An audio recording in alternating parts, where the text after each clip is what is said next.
Bom dia, boa tarde, boa noite, pessoal. Vamos lá dar continuidade aqui no nosso estudo de gestão de pessoas 2. Estamos finalizando o conteúdo, certo? E atentem-se ao finalzinho dessa aula que tem surpresa para vocês. Vamos lá. Pessoal, como a gente finalizou aquele capítulo na aula anterior, hoje nós iniciaremos e finalizaremos outro capítulo, que trata sobre a remuneração.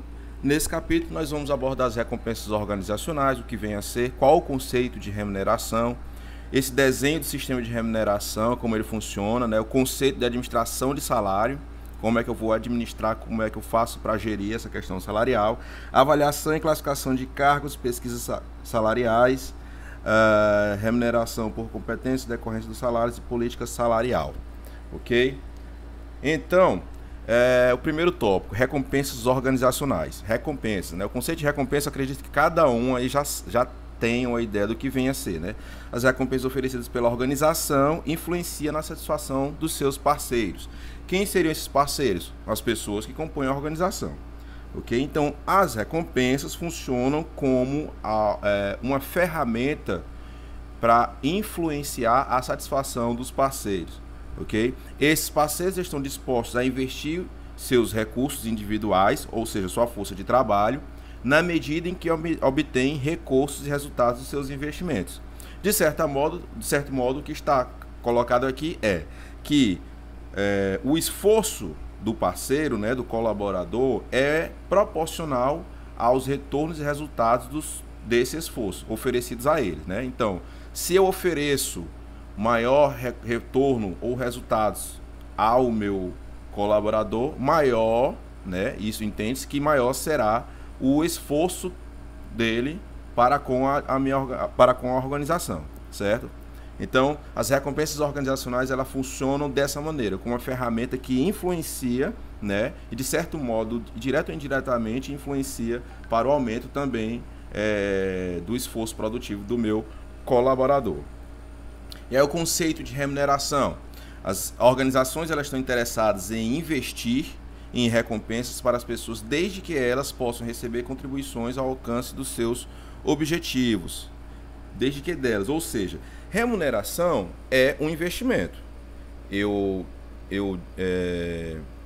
disponho um valor X a esse colaborador esperando que ele me dê um retorno. E eu espero que dessas pessoas, o retorno recebido por ele ajude ao alcance dos objetivos da organização. A gente sabe que toda e qualquer organização tem objetivos a serem alcançados, e para que seja alcançado esse objetivo, eu dependo de quê? Do esforço da mão de obra de outros, certo? Que são as pessoas que compõem toda a organização, os colaboradores, os funcionários. E aí entra o papel da remuneração, em que a organização, né, como um ente, vamos dizer assim, ela está interessada em investir em recompensas, e aí tem um rol de recompensas que a gente vai abordar mais à frente, para as pessoas. Então, invista essas recompensas para as pessoas, desde que dessas pessoas, eu recebo contribuições ao alcance dos seus objetivos. A remuneração total de um funcionário é constituída de 3 componentes principais.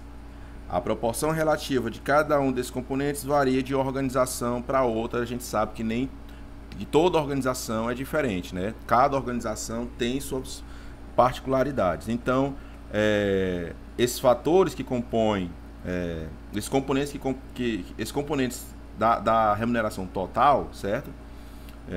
Eles variam, vamos dizer assim, né, de acordo com a organização que faz uso deles. Então, quais são esses componentes? Os 3 componentes da remuneração total: a remuneração básica, incentivos salariais e benefícios. Remuneração básica ou salário, poderia ser, certo? Que é o salário mensal, ou salário por hora, ou salário quinzenal, seja lá qual for. Então, tem aquele valor X, que é a remuneração básica. Daí eu tenho os incentivos salariais, que são bônus, PL, que são as participações de resultados. São algumas grandes empresas, por exemplo, que tem PL. O setor bancário tem PL. Salvo engano, o setor petroleiro também, Petrobras e Vale. Vale não é necessariamente petroleiro, é energia. Mas também dispõe de PL para os seus funcionários.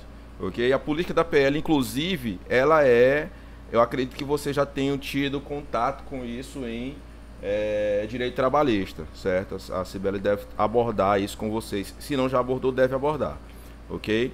E benefícios. Inclusive, gente, essa questão aqui de remuneração e salário, a diferença de salário para remuneração e tal, é discutida no direito trabalhista. Lá vocês têm um vislumbre mais detalhado de como é isso, como é desenhado. E os benefícios. E aí entra no benefício: seguro de vida, seguro saúde, refeições subsidiadas, vale transporte, entre outros, ok?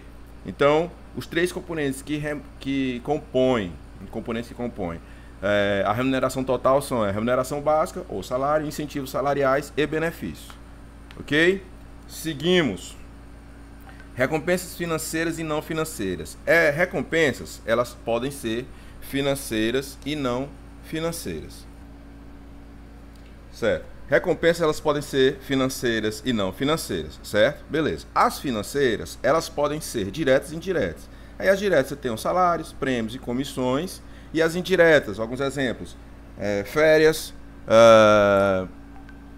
gratificações, gorjetas, hora extra, 13º, por exemplo, os abonos salariais, adicionais, ok? Pronto, isso é mais fácil. Então a recompensa eu posso ter tipo de recompensa financeiras e não financeiras. Na parte financeira é bem fácil a gente identificar. Elas podem ser diretas e indiretas, quais são cada um. Nas não financeiras, fica até bem claro pelo próprio conceito, né? Não financeira. Então não vai haver para ele, para o funcionário, o pagamento de algum valor, de alguma quantia, né, monetária, certo? Mas como eu posso recompensá-lo se não for de maneira monetária? E aí entra as recompensas não financeiras. Oportunidades de desenvolvimento que a organização pode oferecer. Que tipo de oportunidade? Cursos, ok? Cursos, participação em conferências, esse tipo de coisa que a organização pode sim dispor ao seu funcionário, de maneira que não deixe de ser investimento. Reconhecimento e autoestima, certo? E ao reconhecimento e autoestima por parte dos chefes, por exemplo, para o seu setor, o setor ao qual ele comanda, certo? Ele sempre ter essa relação de reconhecimento e autoestima para com seus funcionários. Isso funciona como algo que pode ser entendido como uma recompensa. Segurança no emprego. E aí, segurança no emprego, nós podemos ver de duas maneiras. Primeiro, segurança na permanência do emprego, e a segurança mesmo com o fornecimento de uma estrutura que propõe um ambiente seguro para o funcionário desempenhar suas tarefas. Okay? Imagine agora, num período desse de pandemia, em que o índice de desemprego chegou a recordes nunca antes atingidos, certo? E algumas empresas conseguiram manter todos o seu cartel de funcionários. E grandes empresas principalmente, né? Aí tem exemplo aí a Magalu, Magazine Luiza, aqui próximo da gente, acredito que o Paraíba também conseguiu manter, a Avan, tem algumas grandes empresas que conseguiram manter, mas isso, claro, é mais fácil de uma empresa conseguir proporcionar esse nível de segurança. E aí eu estou falando de segurança na permanência quando já é uma empresa mais consolidada, ou que tem uma situação orçamentária financeira, né, mais confortável. Qualidade de vida no trabalho. Qualidade de vida no trabalho aí abrange a estrutura também fornecida para o empregado, e promoções.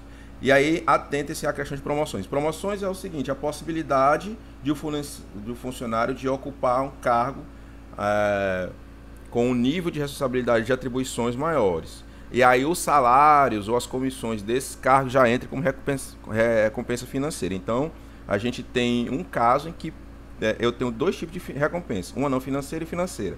A chance de promoção a possibilidade de promoção dentro da organização é a recompensa não financeira, e o que essa chance resulta, né, com um salário e uma comissão maior, aí seria um incentivo, também uma recompensa financeira agora. Ok, gente? Tranquilo. Seguimos. E o salário nominal e o salário real? Outro conceito aqui dentro da remuneração.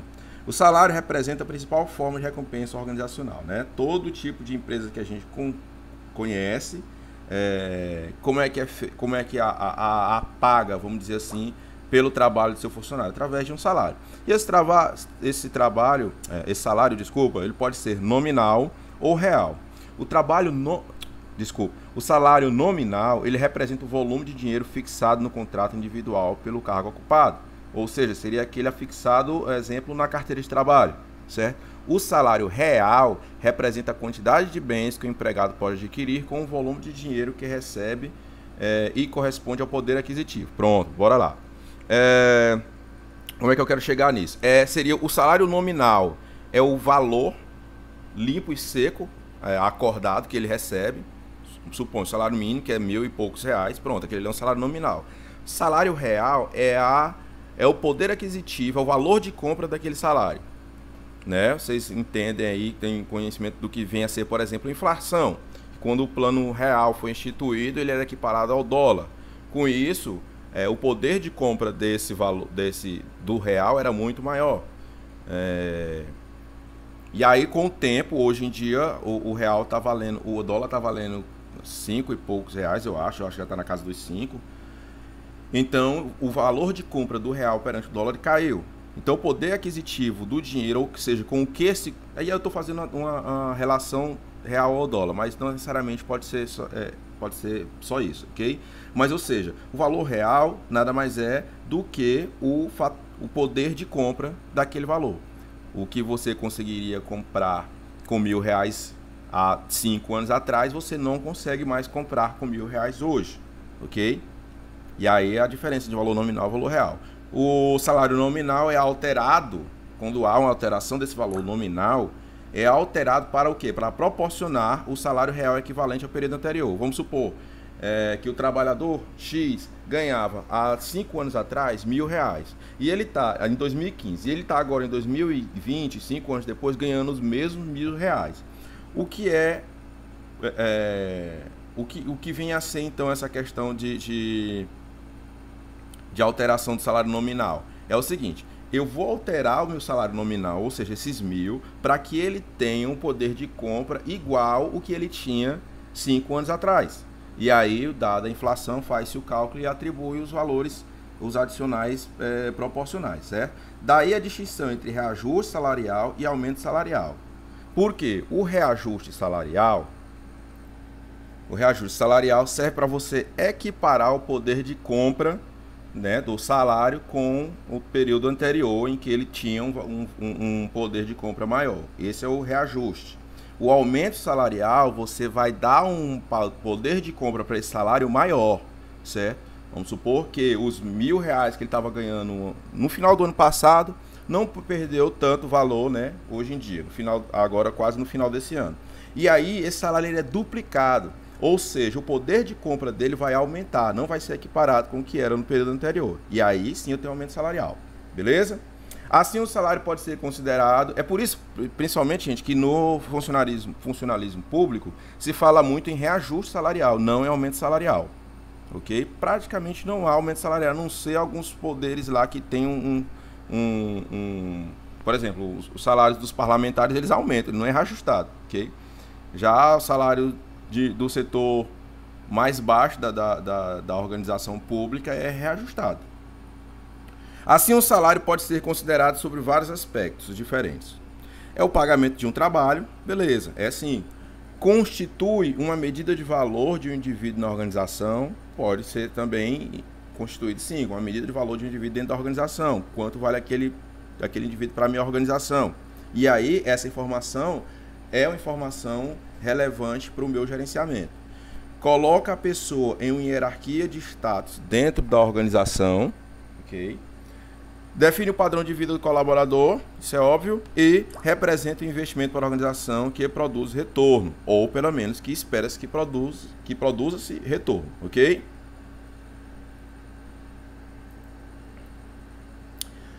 Tipos de salário. Tipos de salário. Ele tem o salário por unidade de tempo, que é pago de acordo com o tempo que a pessoa fica à disposição da empresa, e a unidade de tempo pode ser adicionada por hora, semanal, quinzenal, mensal. Exemplo, esse negócio de relação de trabalho, relação de emprego, é bem esmiuçado em direito trabalhista. Isso aqui eu estou bem pincelando mesmo, porque de maneira muito mais explicada no direito do trabalho, certo? Então, salário por unidade, então ele é pago de acordo com o tempo que a pessoa fica à disposição da empresa. Um exemplo aqui que a gente, não necessariamente porque não é relação de emprego, quando você contrata um mestre de obras, por exemplo, e paga ele por quinzena, ou por mês, ou por semana, de acordo somente com o tempo que ele vai ficar à disposição. Ou salário por resultado, que refere-se à quantidade ou número de peças de obras produzidas por pessoa. Abrange o sistema de incentivo, comissão ou porcentagem, e prêmios de produção, garantir gratificação pela produtividade alcançada por negócios efetuados. Salário por resultados é o seguinte: você produziu X, você vai ganhar o valor referente a X. Se você produziu 2X, você vai ganhar o valor referente a 2X. Em detrimento, e não levando em consideração o tempo ou até a tarefa em si. E o salário por tarefa é a função desses dois tipos aqui anteriores. A pessoa fica sujeita a uma jornada de trabalho X, que o salário e o salário é determinado pela produção. Então eu lhe dou uma quantidade X de tempo para você produzir X para poder ganhar Y, certo? E o salário por tarefa é a unificação desses dois tipos de outro salário aqui, que é por unidade e por resultado. E a composição salarial. As decisões a respeito do salário são tomadas levando em conta todo o conjunto de fatores internos e externos que formam a composição salarial. O que é que compõe esse salário? Então a gente está vendo aqui que o que compõe o salário, ele leva em consideração dois tipos de fatores. Fatores internos, que são os organizacionais, ou seja, o que acontece dentro da organização, né, que vai influenciar esse fator, e os fatores externos, que são os ambientais, que levam em consideração o que acontece no ambiente que essa organização está inserida, e que esse sim vai influenciar também esse fator. Então vamos lá, nos fatores internos, nós temos a tipologia dos cargos na organização, política de RH, da gestão de recursos humanos da organização, política salarial da organização, desempenho da capacidade financeira da organização e competitividade da organização. Esses são fatores internos, ou seja, acontecem no interior da organização e que influenciam a composição salarial. Já os fatores externos são a situação do mercado de trabalho, conjuntura econômica, inflação, recessão, custo de vida. Será, por exemplo, que o período econômico que nós estamos vivendo é algo que influencia a política de remuneração dentro da empresa? Vocês acham que sim? Né? Eu acredito que sim. Então, esse é um fator externo que interfere, né, e que influencia a composição salarial. Sindicatos e negociações coletivas, legislação trabalhista. Aí nós tivemos agora, recentemente, a reformulação nós tivemos a reforma trabalhista, certo? E aí trouxe alguma maleabilidade da relação trabalhador e empregador e empregado. Ou seja, essa questão salarial não ficou tão presa ao que dita o regramento jurídico. Eu sei. Há uma possibilidade agora de esse valor salarial, dessa remuneração, ser acordada entre as partes, entre o empregador e o trabalhador. Vocês acham que isso influenciou, é um fator que influenciou a composição salarial? É óbvio. E é externo? É externo, certo? Então é um exemplo. Situação do mercado de clientes e concorrência no mercado. Essa concorrência no mercado, ela incide sobre vários fatores. Um deles, por exemplo, é o profissional. Se for um profissional gabaritado que tiver concorrido, né, que a prestação do seu serviço for algo concorrido no mercado de trabalho, aí é como se fosse assim, um passe. Exemplo, o Neymar é um jogador valioso, por isso que ele vale tantos bilhões de reais, e um jogador aí de outro time menor não vale. Então é um exemplo de concorrência no mercado. Vamos lá, seguindo. Aí agora nós vamos falar sobre o desenho do sistema de remuneração. O desenho do sistema de remuneração oferece dois desafios principais. De um lado, deve capacitar a organização para alcançar seus objetivos estratégicos, né? Isso é óbvio. Os objetivos da organização têm que estar acima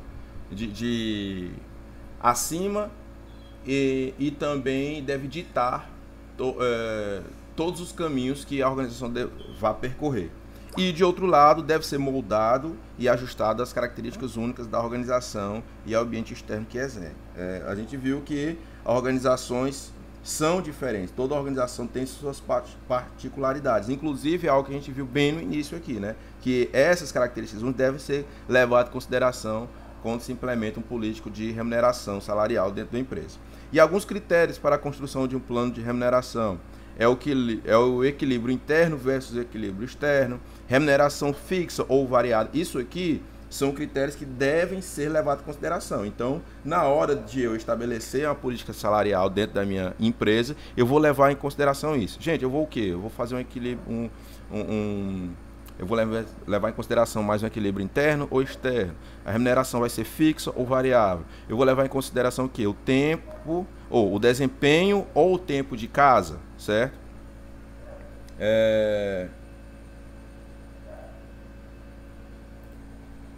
Que aí nesse caso eu poderia, a remuneração ela pode enfatizar mais o desempenho, né? E remunerá-lo de acordo com as contribuições individuais de cada um, ou grupais, né, de cada um, ou pode enfatizar o tempo de casa do funcionário na organização. O igualitarismo ou o elitismo.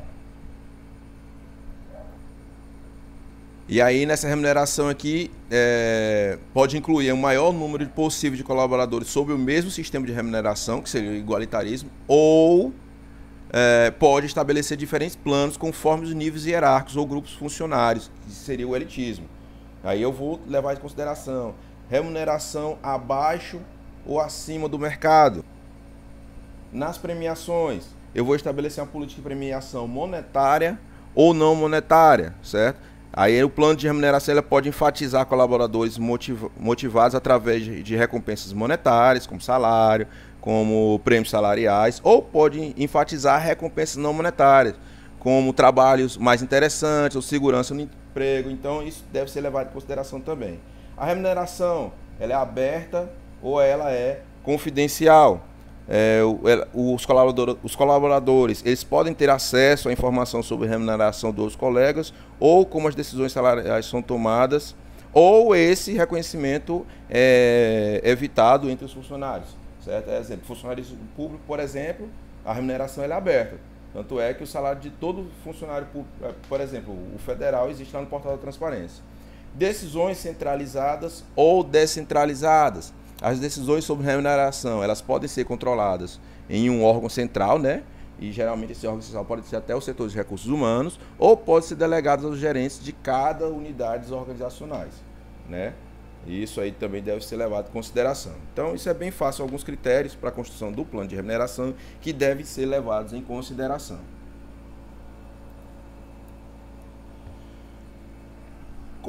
Agora que a gente já falou, né, sobre essa questão da concepção da remuneração, do salário, do que compõe cada um e como é que a gente vai gerenciar isso. E aí vamos falar sobre a administração de salários. Primeiro, o conceito é o seguinte: é o conjunto de normas e procedimentos utilizados para estabelecer e ou manter estruturas de salários equitativos e justas na organização. Isso é o que deve ser sempre buscado quando se estabelece uma política de remuneração salarial. É que ela seja equitativa e justa na organização. Porque se ela não for, vai trazer o quê? Primeiro vai ser um enorme ponto fraco da minha organização e isso vai trazer problemas futuros. Insatisfação de mão de obra, despesas com ações jurídicas, ações judiciais, certo? Um monte de coisa. Para que isso ocorra, é necessário estabelecer duas formas de equilíbrio. O equilíbrio interno e externo. Se eu estou buscando ser equitativo e justo, então eu tenho que buscar o quê? Um equilíbrio. E esse equilíbrio, ele se dá de maneira interna e externa. No equilíbrio interno, consiste em consistência interna entre os salários em relação aos cargos da própria organização. E o externo, ou seja, as pessoas devem ganhar de maneira... Eu tenho que buscar esse equilíbrio, não ganhar de maneira igual, mas de maneira equilibrada, claro que de acordo com as funções, com o cargo que cada um desempenha dentro da organização. E aí eu estou buscando equilíbrio interno. E externo, consistência externa dos salários em relação com os mesmos cargos de organizações que atuam no mercado. Ou seja, para o equilíbrio interno eu vou levar em consideração o mercado de trabalho. Alguns objetivos dessa administração salarial: atrair e reter talentos das organizações. Se eu adoto uma política de remuneração satisfatória, certo? pro ocupante do cargo, isso vai trazer interesse de mão de obra qualificada. Motivação e obtenção de engajamento ou comprometimento do pessoal, ou eu estou motivando, se eu estou remunerando bem ou justa, de maneira justa, eu estou incentivando, né, eu estou engajando o pessoal, o meu colaborador, o aumento da produtividade e qualidade no trabalho, isso é decorrência justamente do comprometimento e do engajamento, controle de custos laborais, quer dizer, controle de custos laborais, eu vou ter estabelecido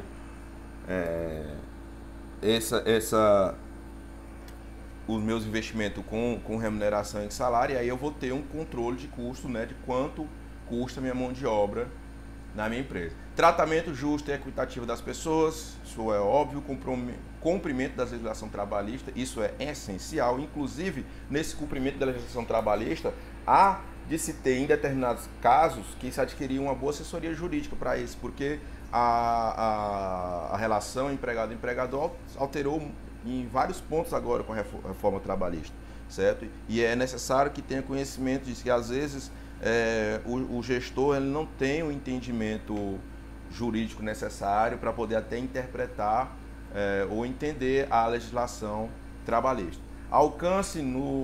Ajudar no alcance dos objetivos organizacionais, isso também é decorrência do engajamento, do aumento da produtividade, e proporcionar um ambiente amigável e impulsionador no trabalho, porque isso vai impactar positivamente na minha organização.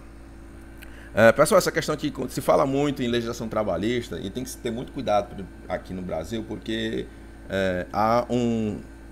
não é mentira, não é errado falar que há muitos direitos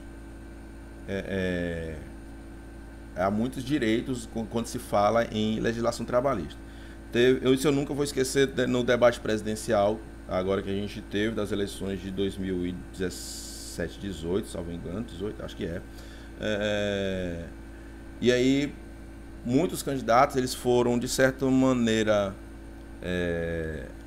criticados por criticarem justamente a política legislativa trabalhista do Brasil. E o Henrique Meirelles, eu nunca vou esquecer, ele deu um exemplo de uma empresa do mesmo tamanho, de uma empresa do mesmo tamanho, que tinha uma sede aqui no Brasil e na França, salvo engano, com praticamente a mesma quantidade, ou era aqui ou era no Canadá. Quer dizer, ou era na França ou era no Canadá. Era a mesma quantidade de funcionários, mesma política, certo? Só que com praticamente o quinto, 5 vezes a quantidade de ações trabalhistas nessa empresa, ok? E aí isso, de certo modo, mal ou bem, é algo que deve ser levado em consideração, até mesmo quanto quando se tem um plano nacional, né? Quanto a um atrativo ou não de investimentos no Brasil, ok? Eu não tenho muito conhecimento de causa para saber quais são as alterações pontuais que houve na legislação trabalhista. Acredito que vocês devam ter isso bem mais à tona agora estudando legislação trabalhista, se não já estudaram isso, certo? Mas é algo que deve ser levado em consideração, sim, quando se vai estabelecer a política salarial da sua empresa.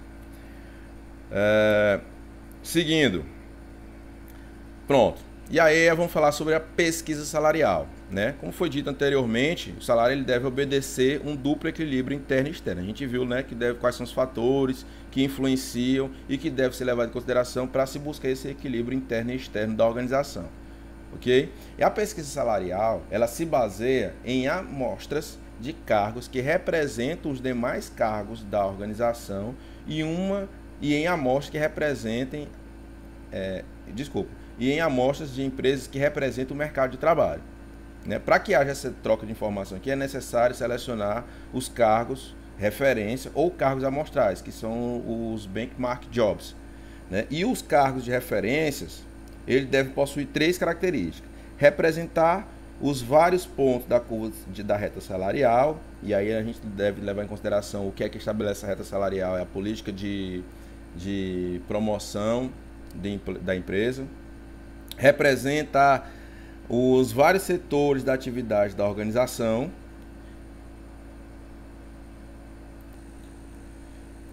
e ser facilmente identificável ou identificáveis no mercado, certo?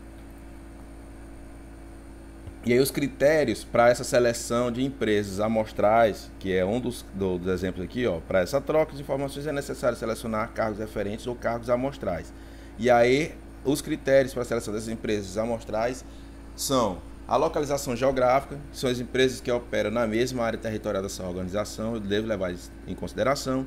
E aí essa localização geográfica, dependendo do tamanho da empresa, pode ser uma zona da cidade, a cidade, até mesmo uma rua, um bairro, o estado, uma região, o país, o continente, e aí fica critério não, tem que se levar em consideração o tamanho da empresa e outros fatores. Ramo da atividade, empresas que atuam no mercado, empresas que atuam no mesmo ramo de negócio da organização, é outro critério. Tamanho, empresas do mesmo tamanho ou característica da organização. Vamos levar em consideração, por exemplo, eu vou montar uma empresa que vende roupas numa cidade do interior, eu vou levar em consideração o tamanho das empresas localizadas naquela cidade ou nos arredores. Não, por exemplo, a política de remuneração adotada pela Renner, pela CIA ou outra grande empresa. E a política salarial. Empresas cuja política salarial mais ousada ou mais conservadora seja interessante para a organização. E aí é totalmente subjetivo. Fica a critério do gestor. Ok? E para finalizar, a surpresa que eu falei para vocês é isso aqui, ó. É nossa segunda atividade avaliativa, certo? Que vai compor a nossa média final, em que é o seguinte. Nós vamos falar sobre métodos ainda da avaliação e classificação de cargos. E aí nós vamos falar sobre os métodos, né, para avaliação e classificação dos cargos. É uma atividade em grupo. Cada turma, eu vou deixar totalmente a critério de vocês, deve se dividir em grupos homogêneos, grupos de a quantidade de pessoas mais próximas possíveis, e postar a atividade no Classroom, né? Lá tem a parte para vocês